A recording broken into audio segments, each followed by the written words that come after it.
Hello friends, welcome to my mini kitchen. আজ আমি আপনাদেরকে কেএফসি স্টাইলের ক্রিসপি চিকেন বানিয়ে দেখাবো। তো এটার জন্য ফার্স্টেই আমি চিকেনের ব্রেস্ট পিস নিয়ে নিয়েছি।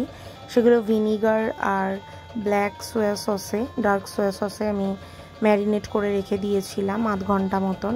এটার সাথে রয়েছে পেঁয়াজ বাটা, রসুন, আদা, কাঁচা লঙ্কা একসাথে পেস্ট, ব্ল্যাক পেপার, নুন, আর লাগছে লাল মরিচের গুঁড়ো। এটার সাথে লাগছে আমাদের কর্নফ্লাওয়ার, ময়দা, আর নিয়ে নিয়েছি একটা ডিম। সব কিছু আমি এক এক করে মিক্সড করে নেব ওই ম্যারিনেট করা চিকেনটার সাথে।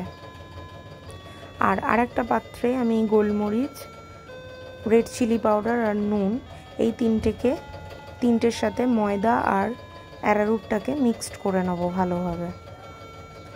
একদিকে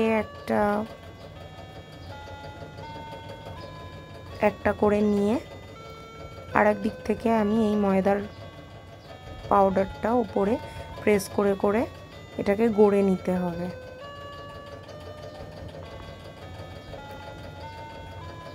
এরপরেই কড়াইতে ভালোভাবে তেলটাকে গরম করে নিয়ে এক এক করে ছেড়ে দিতে হবে।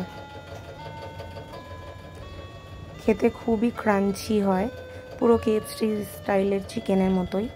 ভেতরটা জুসি আর বাইরেটা ক্রাঞ্চি। যেহেতু ভিনিগারে ম্যারিনেট থাকে অনেকক্ষণ ধরে, তার জন্য হাতে যদি কম সময় থাকে তাহলে আধ ঘন্টা করবেন, আর নাহলে যদি একটু টাইম থাকে তাহলে 2 থেকে আড়াই ঘন্টা করে রাখলে ভালো হয়। চিকেনটা খুবই সফট হয়ে যায়। এবার পরস্পর একটা একটা করে দিয়ে দিয়ে আমাদেরকে ভেজে নিতে হবে।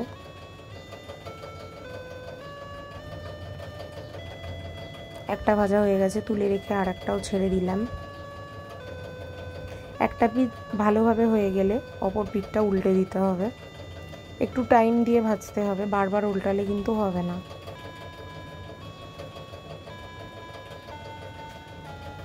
এটা হাফ ফ্রাই করেও রেখে দিতে পারেন, পরে ভালো করে ডিপ ফ্রাই করে নিলেও ক্রিসপিনেসটা কিন্তু বাড়ে।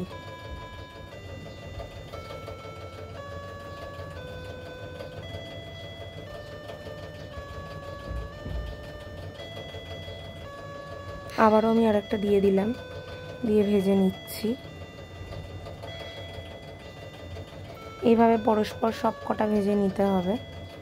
তারপরেই একটা সার্ভিং প্লেটে আমি টমেটো সস নিয়ে নিয়েছি ধনেপাতা, অনিয়ন আর কিউকাম্বার একটু গার্নিশ করে দিয়েছি।